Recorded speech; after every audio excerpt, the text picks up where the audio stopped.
कार्तिक, तुझ्या हातात जी बाटली आहे पाण्याची तिचा भौमितिक आकार कुठला आहे सांग बरं. दंडगोल. आणि त्या बाटलीचा पृष्ठभाग कसा आहे आणि किती सपाट पृष्ठभाग आहेत? कुठले कुठले? हां, आता वक्र पृष्ठभाग दाखव बाटलीचा. वक्र, हां, तो सगळा वक्र पृष्ठभाग किती आहे? वक्र पृष्ठभाग एक. Very good. आता या बाटलीला कडा किती आहेत आणि कोणत्यात दाखव?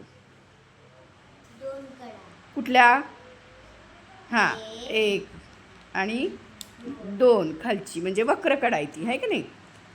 तर दोन कडा आहेत. आणि कोपरे आहेत का रे बाटलीला? ह्या दंडगोलाला कोपरे असतात का?